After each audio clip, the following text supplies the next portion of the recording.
Malgré les progrès réalisés au fil des ans, l'inégalité entre les hommes et les femmes demeure, sur le continent en particulier, dans le domaine de l'éducation. Aujourd'hui encore, 32,6 millions de filles en âge de fréquenter l'école primaire ou le premier cycle du secondaire ne sont pas scolarisées en Afrique subsaharienne.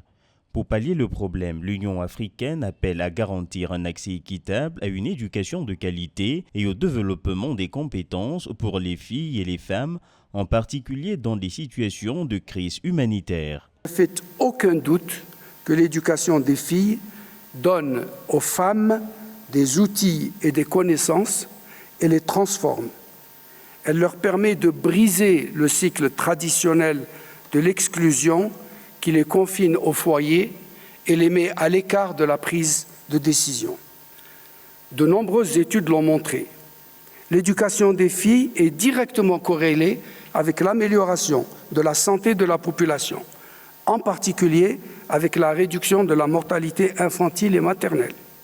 Une femme instruite réagit plus vite et de manière plus rationnelle devant un problème de santé. Priorité à l'éducation des filles et des femmes, une stratégie pour un meilleur accès à un apprentissage inclusif, de qualité et pertinent tout au long de la vie en Afrique. C'est sur ce thème que s'est tenue du 2 au 5 juin 2024 à Addis Abeba en Éthiopie, la première conférence panafricaine de l'Union africaine sur l'éducation des filles et des femmes. À l'issue de la conférence, la Commission de l'Union africaine a adopté 10 déclarations et recommandations appelant les acteurs de l'éducation et des bailleurs de fonds à s'engager davantage pour améliorer le financement et l'accès de l'éducation des filles et des femmes. Toutefois, ces déclarations ont également pris en compte l'éducation des garçons et des hommes afin de réduire les disparités entre les sexes dans le domaine de l'éducation. Nous savons que la crise actuelle, les tensions géopolitiques et les conflits sur le continent nous ont également fait reculer. C'est pourquoi nous voulons voir comment nous allons revenir et accélérer encore les résultats pour l'éducation des filles et des femmes.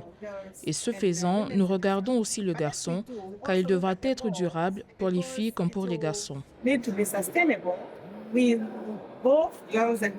L'égalité des sexes et l'autonomisation des filles, des femmes, des jeunes, des hommes et des garçons sont au cœur de l'agenda 2063 de l'Union africaine. L'institution a mis en place une stratégie continentale pour l'éducation en Afrique qui fait l'objet d'un suivi. À cette fin, la Commission de l'Union africaine lance un appel urgent à tous les États membres de l'Union africaine et aux partenaires travaillant dans le domaine du développement de l'éducation pour qu'ils utilisent la stratégie pour l'égalité entre les hommes et les femmes pour l'ASFESA 16-25 dans la mise en œuvre de leur programme.